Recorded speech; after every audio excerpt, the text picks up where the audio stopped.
Hi, I'm Murray. My real name is Mariona. I'm the operator of 20,000 Cows vegetarian restaurant. In 1979 I started my very first restaurant, and it all started out of an encounter with a spirit when I was doing my first 40-day fast. And this spirit came and said, start vegetarian restaurants as your way of communicating and your way of transacting with the community.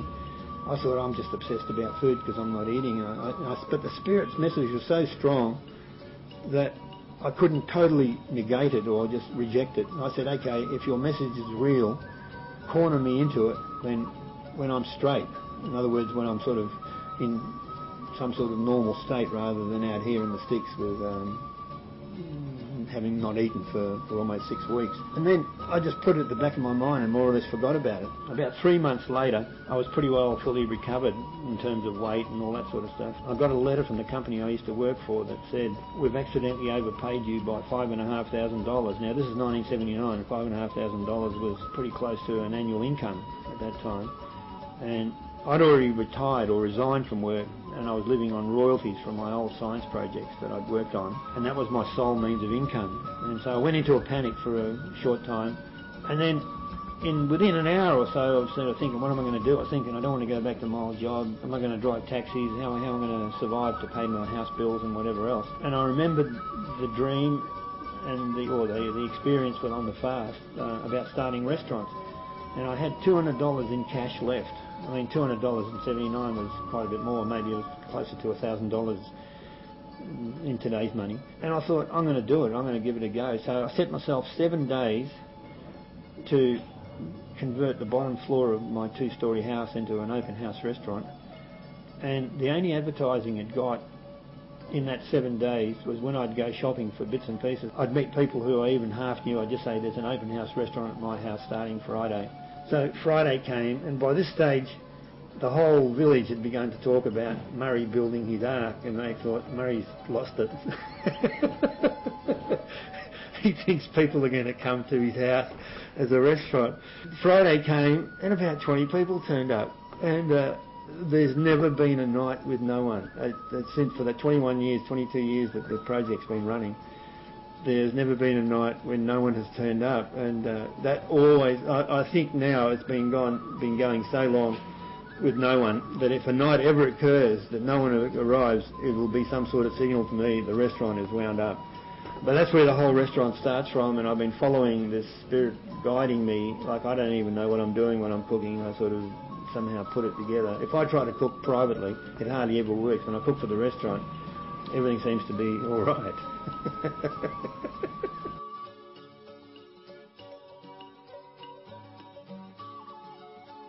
Okay, making tahini sauce. I make a 2-litre jar, which is a lot for a domestic level, but the stuff keeps for months if you want to make it, because the lemon juice that you put in at the end pretty well preserves it. As long as you keep it well refrigerated, you won't have any trouble using it. But you'll find, if you make it the right way, you can actually use it as a dip, or you can make it as a garnish on salads. You can use it for just about anything. You can put it on sandwiches or whatever else. So it's really simple, but you've got to do it in the right order and with the right temperatures of the water and everything. So start off, like for 2 litres, I use 1 knob of garlic. Dash it up, and then it's just easy to peel. Chuck it in.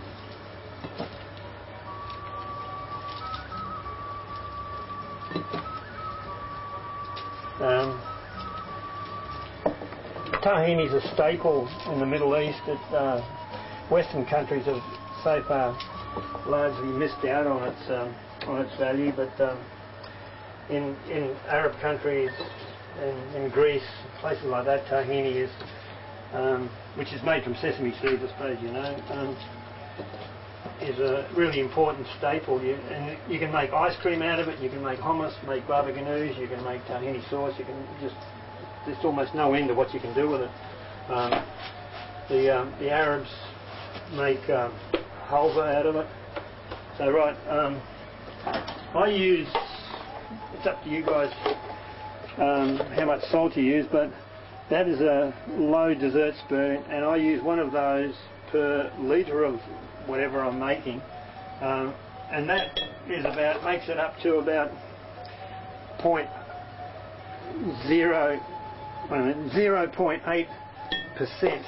which is about the same consistency or the same concentration of salt in your blood. So that's the idea, is to well, that's the way I find I have to run the restaurant, is it's about that concentration. So it has that, and then when the water boils, we'll do the next step. Okay, boiling water. You just put in a little bit first, like half a jar or quarter of a jar. It's easier to blend up all the garlic.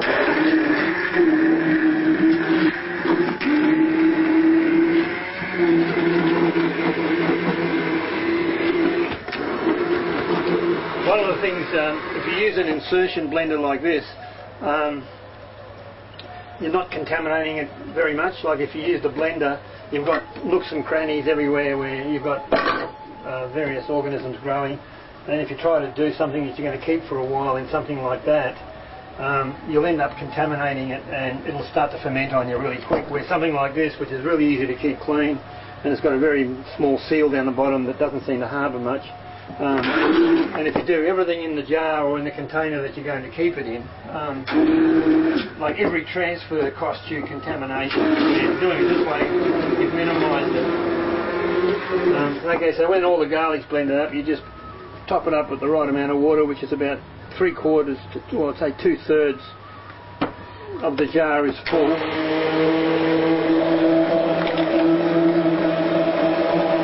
You've got to keep in mind even little things like where you put your blender down while you're doing something else. Sort of put it on part of the equipment that you're actually storing it in, rather than on the bench, because the bench can be covered in all sorts of things. So you need something to hold it because it's hot. Then the tahini, it's not quite a quarter, it's about, I don't know, I'd say I would have put in 200 grams of tahini there into 2 litres. So then you blend this up.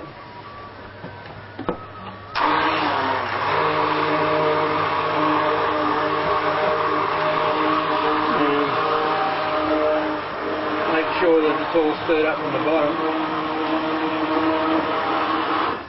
Now I'm going to chew it a little bit. It's lemon season, but I've got lemon squeeze. About 100 mils of that, not even that, between 50 and 100 mils. And you'll see as soon as you start to do it, see how thick it's gone?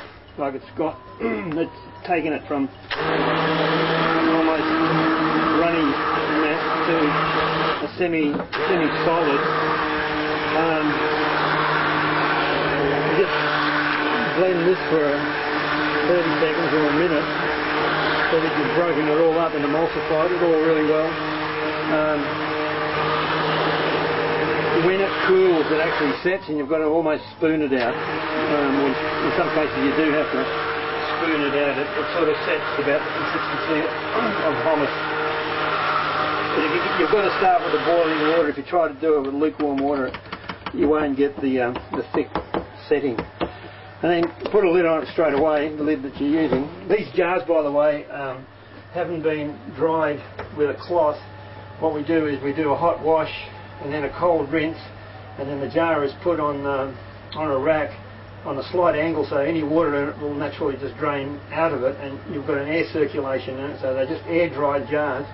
And for 20 years of running a restaurant, I've never had any contamination problems. That's about the best way to. If you use a cloth, you don't know where the cloth's been, even if it's clean, in terms of just come out of the dryer and been in the washing machine, it's still covered with all the stuff that was in the washing machine and everything else, and it's not as clean as air drying. When you've finished it, I wouldn't put it straight in the fridge or the cool room, just let it sit on the bench for 3 or 4 hours while it dissipates most of its heat, and then stick it in. But if I put that away in the cool room today, after it's cooled down a bit, and opened it in a month's time, it would still be as fresh as I'm making it now.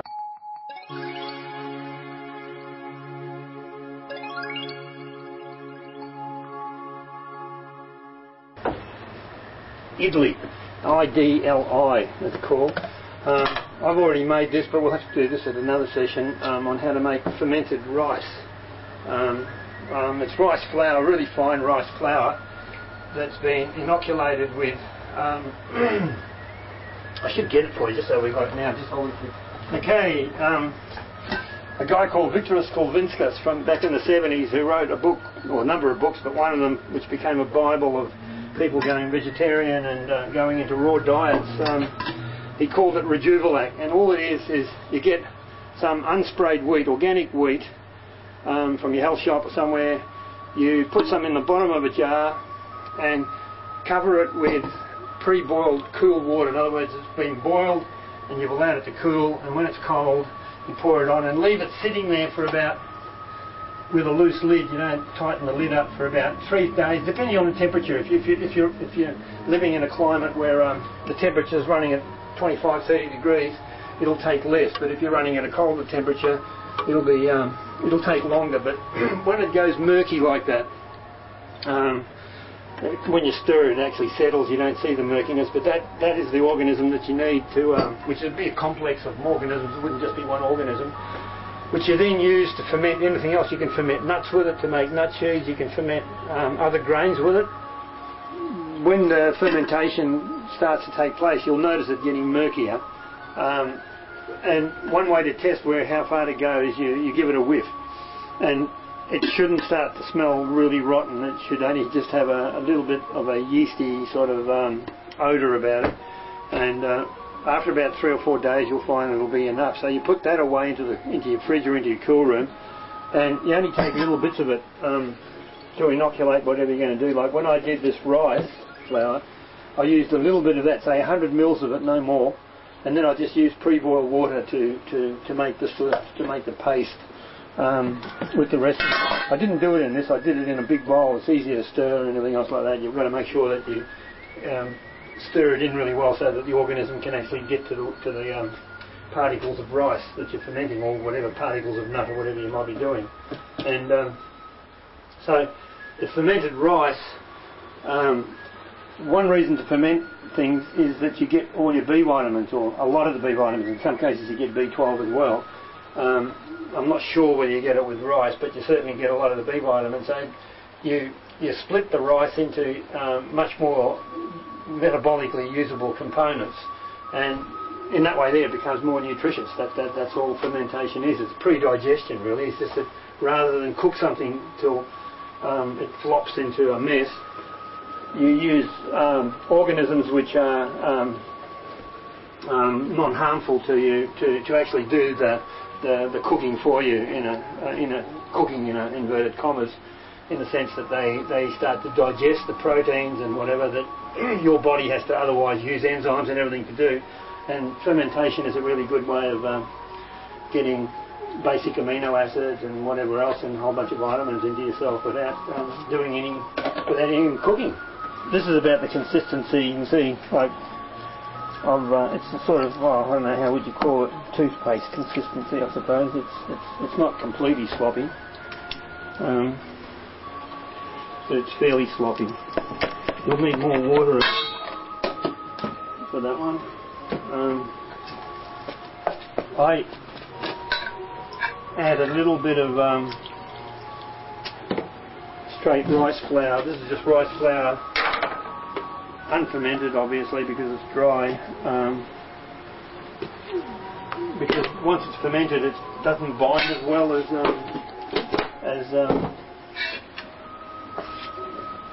the unfermented stuff, so I just use the plain rice flour batter as a as a binding agent to make these things. So you initially make a bit of a sloppy mess with it with a bit of extra water. And the reason for that is that you've got to add a bit of rising agent in it. I just use straight baking powder, and for that amount I'd add about level something like that. Then you mix this in. If you've got it too thick, you won't be able to mix that powder in properly. So the idea is to make it fairly runny so that it's evenly distributed, otherwise you'll find bits of them aren't rising. And then you can just, to thicken it up a bit, you just put in a bit more dried stuff. Alright, and that should get it back to the consistency. It's sort of like a sloppy bread dough you make with it. That's what they actually are. They're really little rice breads, idli. And Indians eat them with chutneys or with dal or whatever else. It's just about that consistency there. See that? It's, I suppose you could say that would be like, if you're making bread, that would be a fairly sloppy bread dough. Right, the next bit, whatever you put them in, if you haven't got one of these idli makers, just use a bit of oil. You've got to put a bit of oil on it, but whatever you're using, just oil the base of it, like that.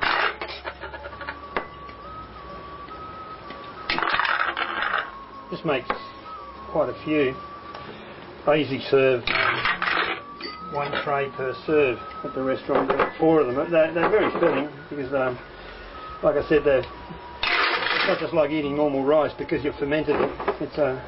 Its nutritional quality is really improved, and so you feel much more satisfied after eating one of these than you would if you ate half a dozen of them unfermented. In fact, you probably would never feel as satisfied if they were unfermented because you've got a completely new product when you ferment it. And what you do is, this is the little steamer that it goes in. And again, if you're going to improvise, you're going to have to use something big enough to hold the tray that you're going to steam. Just a little bit of water, about 2 or 3 centimetres of water in the bottom of that, goes on the stove, and you just get it simmering slowly. Right, and while you're heating that up, in fact I think I'll make this, since the dry stuff has absorbed the water, it's become a bit dry, I'll make it a little bit sloppier.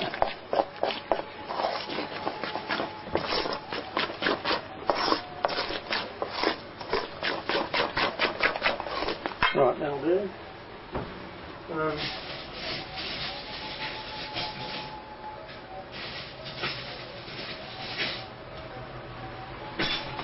Then you just get yourself standard sort of spoon like this, and just one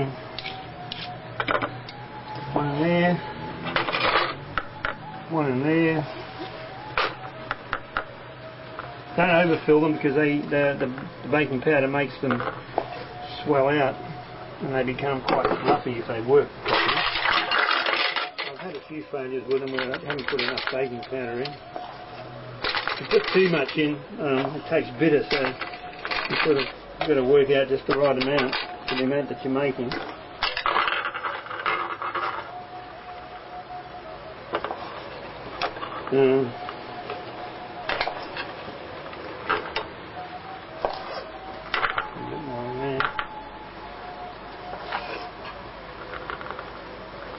I think I paid $30 for this entire set.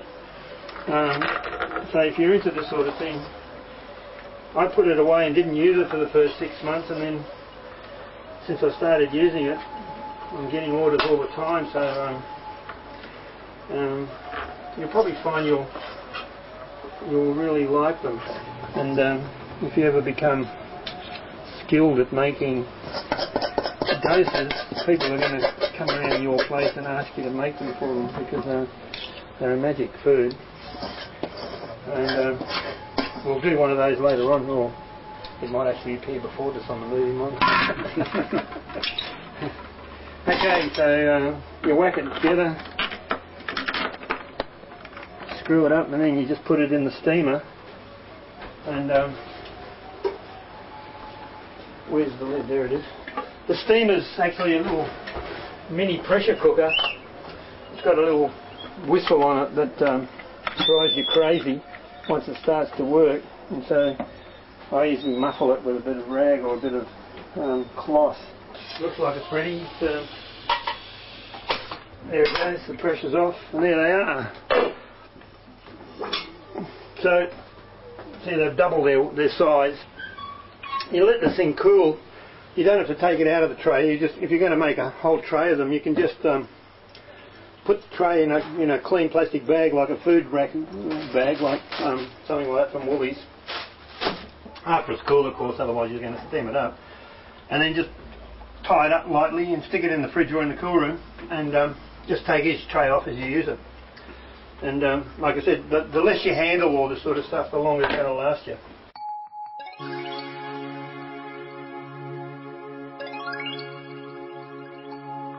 I had a block of tofu, and what I've done is sliced it up into 7 bits. I usually work in 7s. That's part of the alchemy of this place, is that I even chop the onions into 7 bits even before they go into the blender. But it puts a vibration into it, I believe. It's up to everybody. I mean, science would say, oh no, it's just hocus pocus, but it's the intent, it's the thoughts behind your mind about why you're doing it that become more important than maybe the actual processing that you're doing. So anyway, 7 bits, it's just a convenient number in this case anyway for the size that you want. You want it about that big, which is what, about not quite a centimetre thick. And you either, once you've cut them up, you put them in either quickly in a deep fryer. Only take for about 1 or 2 minutes, 1 minute in a deep fryer. Or the idea is to seal the tofu into these slices. And then the next bit is a bit trickier. You get a sharp knife and you make a pocket in there without cutting through to the bottom. See that? Like a pocket like that. You do a few of these. To wrap stuff in nori, you've got to wet it first with the glue, or you can use, well, the glue's the best thing to use. Then you open up your pocket and you stuff it with some of your mixture you made up, the coriander, coriander, cucumber, and then you have a avocado sitting there. You take off slices like that. You stuff it in there, and then onto your softened nori sheet. You wrap it up like that. Right. And now, whoops, it came undone. I'll do another one. You can freeze those as they are, and they'll last you 100 years if you want. Before you use it, there's the batter that we used in Italy. You can use for making a batter for these, and then you either shallow fry or deep fry. Deep frying is always better because you can just evenly cook it all around, where shallow frying you're going to have to spend the time of standing there turning them over onto the ends and everything else to cook the whole thing evenly. Do that, or that, like that. And you find in a half an hour you could make about 50 of these things. You could stash away in your deep freezer or something and just have them there for when your guests come or whatever else, or just want to dig something out for your family. It's all ready for you. So at the restaurant I just put these in a deep freeze, and then when I get an order for them I just defrost them quickly, or slowly, whatever, and whack them in the batter, which we'll show later, and fry them up, and then you slice them, and they're something that's really presentable. You can imagine I've got tofu, which is going to be white, then you've got the green mixture, and then you've got the yellowy green of the avocado, and when you slice it up into about 6 bits and put them facing upwards, it really decorates the whole table. It's one of the most presentable dishes. And they taste good. Kids love it. That's one of the things it's like I was saying before, if kids like it, you know you're on a good thing. I mean, I'm talking about kids who aren't used to vegetarian food. I mean, if you raise your kids as vegetarians, they won't have any problem with anything you're knocking up, but kids that aren't used to vegetarian food are much more fussy generally. Right, like that.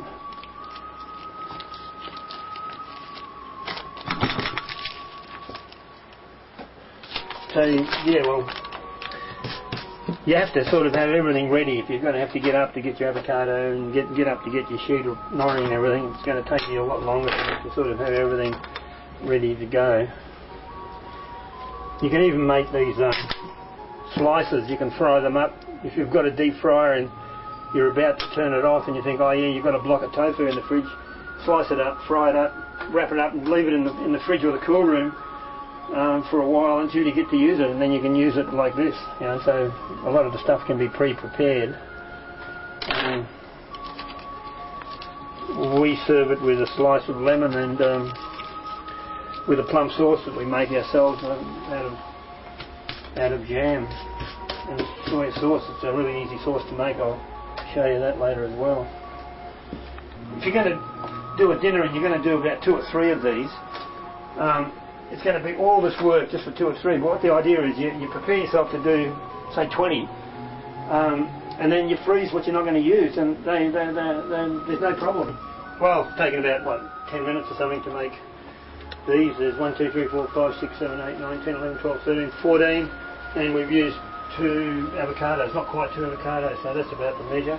And I'm going to use some of these tonight, but I don't know how many orders I'm going to get, so my usual practice is just to freeze them. But when you put them in the freezer, get the tray out like this, and don't have them touching, put them next to one another until they've frozen, and then you can just put them into a bag or whatever else. But if you just chuck them into a bag, you'll never separate them once they've frozen. The skin of the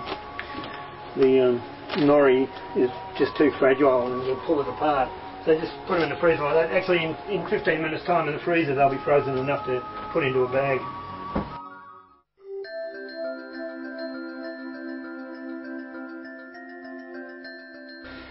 Instead of nori fritters,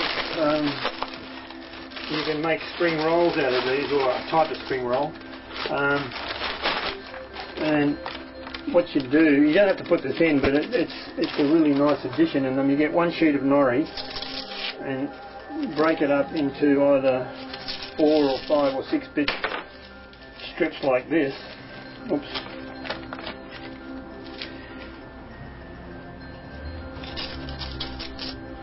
Actually, when it first comes out, this is out of the packet for a while, so it was already fairly limp. And if it comes straight out of the packet, it'll just, when you bend it and then run your finger down, it'll just break because it's so crisp. This is an egg-free variety of spring roll you can get, spring roll sheets. So you just peel yourself a few of these. You end up having to do it one by one, just sort of peel back 2 or 3 and then you can get it down to your single. See how easy they come apart. Have them sitting there for yourself.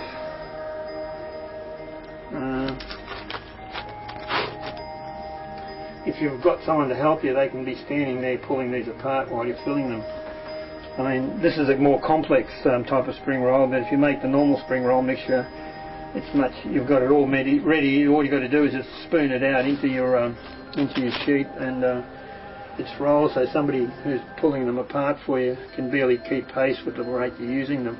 Again, you can do about 80 to 100 of these in an hour, and you can freeze them for as long as you like.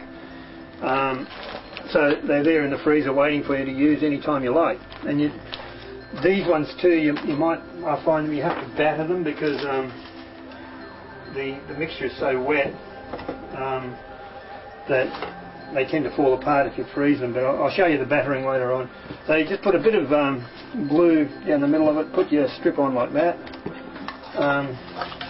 You have to keep mixing this up because once you put the salt in, it starts to all the fluid starts to release itself out of the vegetable.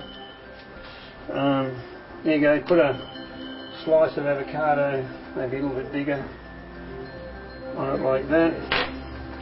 And you roll it like this. You just that, and then roll it up. Put a bit of glue on the end, and it's ready to go in the freezer.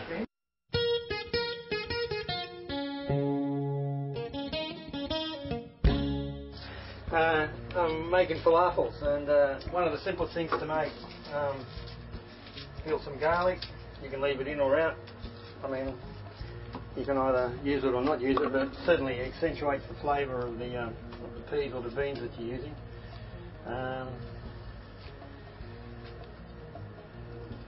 You can do it with a mincer, or you can do it with a food processor like this. And I use a lot of parsley stems and a lot of coriander roots. Roots are really good part of food that we normally throw away. So if you wash them out and use them up in something like falafel or some other dishes, it's a really nutritious part of the plant. Right, another load.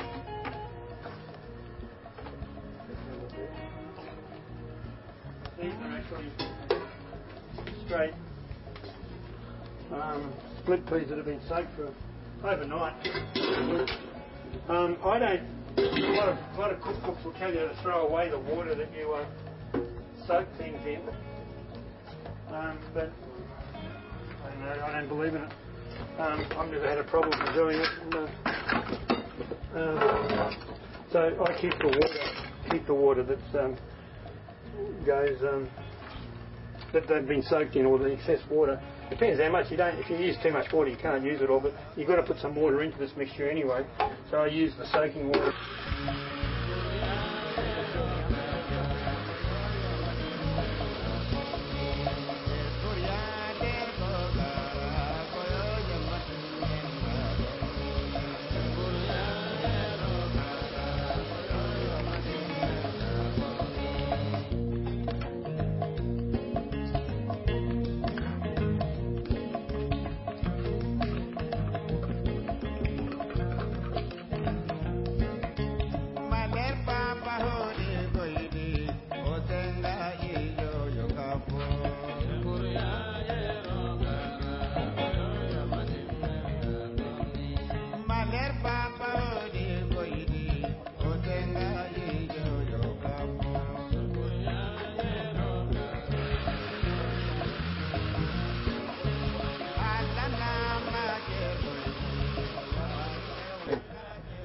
I'm going to put some spices in.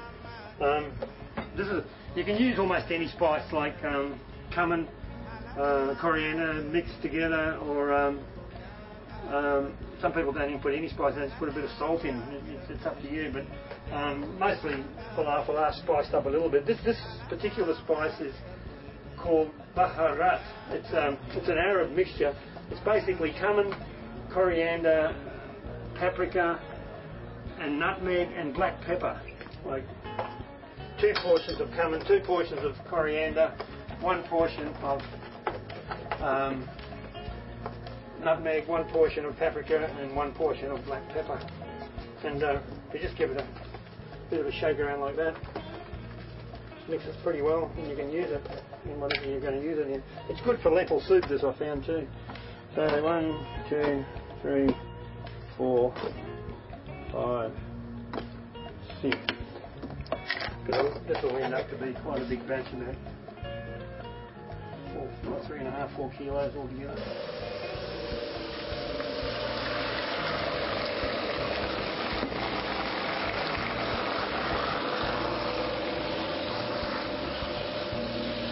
It does tend to discolour the mixture a little bit, or colour it. I mean, from the yellowy green because of the paprika and everything. But another thing you can go into that baharat is a bit of cinnamon, but I've been doing it without.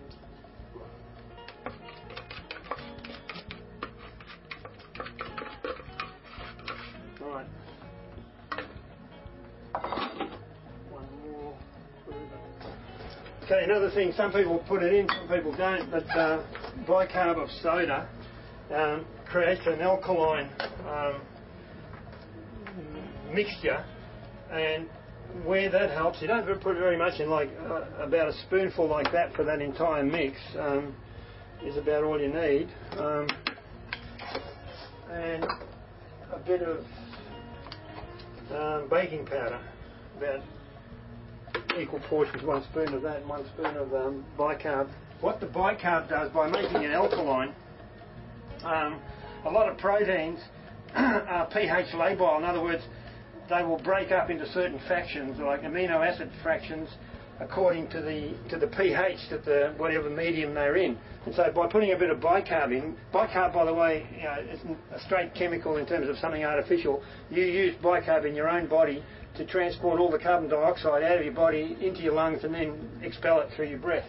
So it's just that you don't have that much in there, but I mean it's quite a natural product. It all breaks down to as carbon dioxide and water when it dissolves or when it reacts. So it's not as though there will be residual chemicals or something else left in you.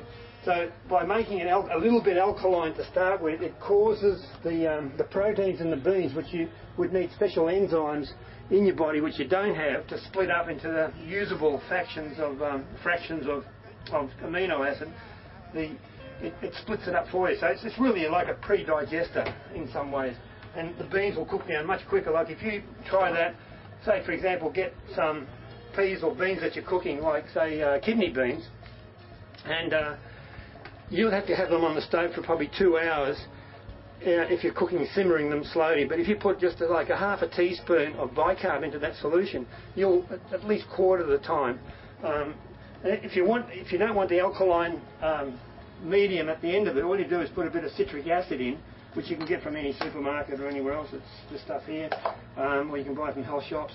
Just put a tiny amount of, like about the same amount, a quarter of a teaspoon or even less of citric acid in it, and you'll completely neutralise the alkaline nature of it and turn it back into an acid nature. So,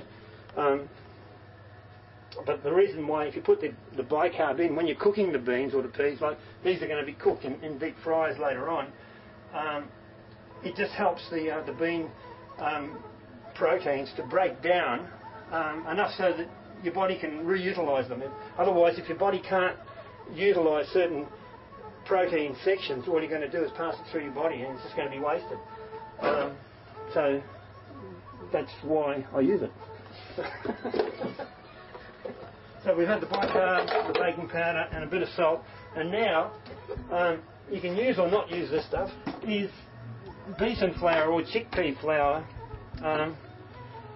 This is just very finely ground up chickpeas. You can also get the flour in some health shops or some Asian or Arab outlets made up from split peas as well. And the only difference between them is that the chickpea one is a bit sweeter than the split pea one, which has a slight bitterness in the background flavour. So you put that in, and this is sort of just like a binding agent, which, because I've used so much greenery in this thing, in this mix, and there's nothing in that greenery. If you made a ball out of it and threw it into a deep fryer, it would just disintegrate. So there's not enough pea and bean mixture in there to hold it all together. So I add a little bit of extra besan flour or chickpea flour to bind it when it's finally cooked. So you just, best thing, rather than mix it in separately, is just to put it in at one stage of your blending or your food processing. You need a bit of water with it as well because it becomes a very dry mix.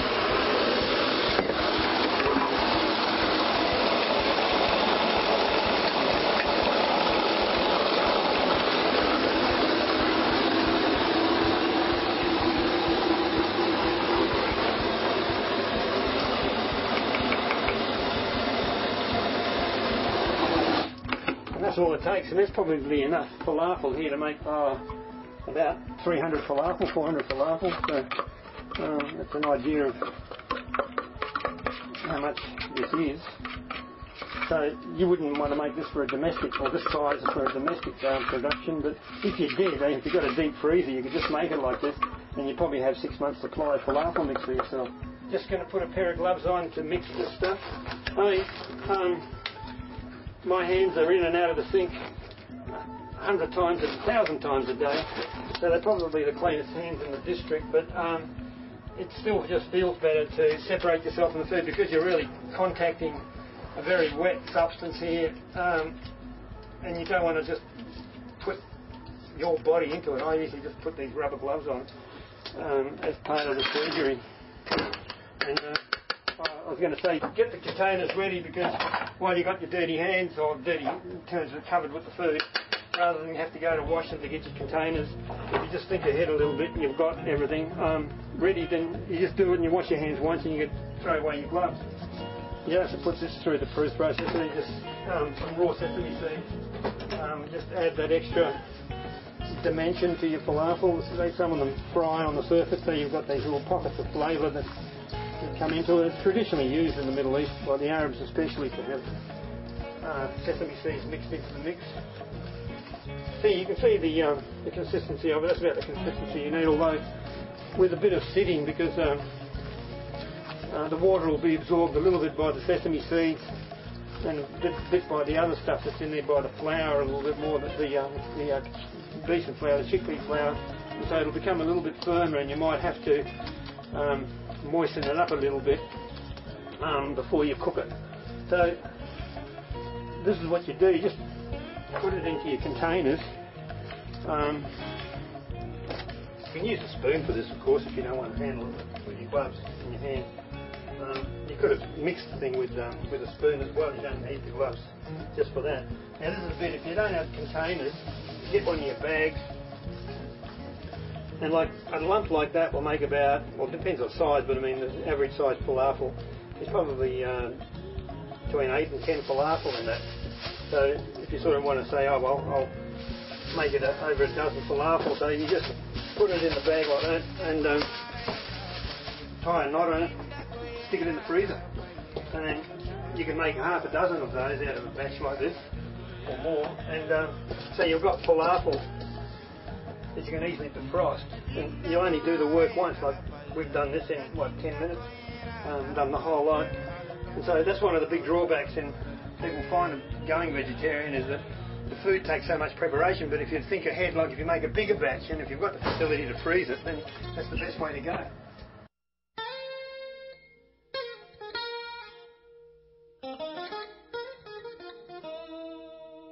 This is just an experiment with, I'm still working on the corn fritter recipe, and I've tried ordinary mushrooms and they're not too bad, but this time I've bought bags and bags of shiitakes, dried shiitakes, and I've just soaked them, and now I'm just chopping them up to chuck in with the corn. Just frozen corn out of a packet. It's a very simple recipe, but it's really quite delicious. You don't have to put the mushrooms in. This is just my little dabble with it. You can just do it with a bit of salt, and you need a binding agent to bind the corn. Start mixing in all the ingredients. You just put in about a quarter of it or half of it into the food processor, and you just mash it up very lightly. You don't have to make it into a pulp, just so that you've got some that are not whole anymore, and that helps in the binding to some extent. But I've only recently found out that frozen corn is actually blanched, so anything that would bind, the starches and whatever, are already set. They won't work that way. So I add besan flour to that too.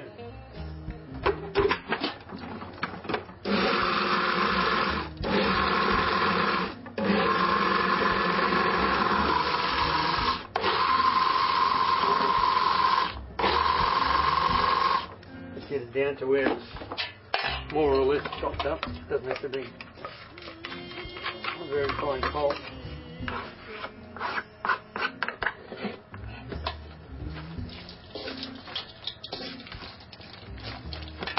I'll get one more ingredient for it. Kaffir lime, you know, the Asian lime leaves. I just take the stems out of the leaf, and you just cut very thin slivers of it into there. Just a bit of straight curry paste you get from any health shop or whatever. It's this one here is just mild curry paste.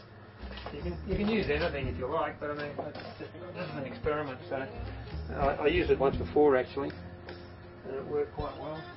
You don't need much because the corn, you don't want to overcome the flavour of the corn.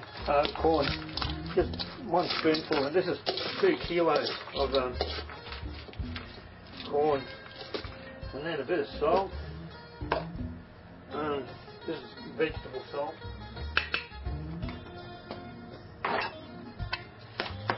Mix that in.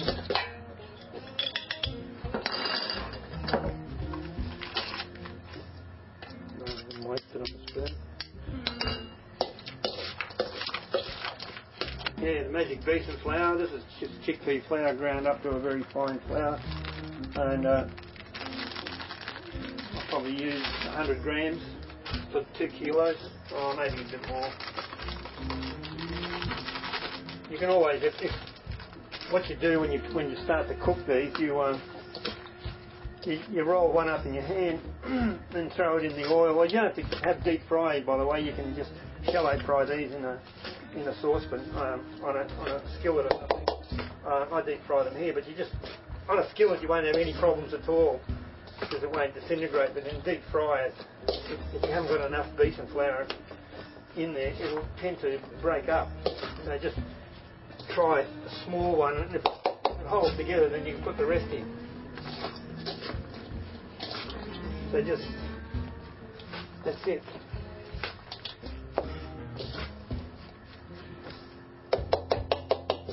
Corn fritters with shiitake mushrooms. Well, this is another thing you can, if you make a bigger batch of it, you break it up into smaller portions and you freeze it again, and then you got it on tap. But just make up small little bags like food freezing bags, just sort of a couple of handfuls in each one, and then you can take out and defrost however much you want. I'm putting it in here because this will be used up in a few days. It just goes into the cool room, but if you made this amount or made half that amount for your family, it'd still last you probably a couple of months if you deep froze it. So you just get little patty like little rissoles. You just take a fistful of them and either put it into your shallow pan or into your deep fryer if you've got one, and fry them up. We serve them with either plum sauce or with chili sauce. They're really nice either. So that's all you have to do. Put them into a little freezer bag, freeze them into the amounts that you think you'll use, and then just defrost them as you need them. It takes half an hour to defrost one.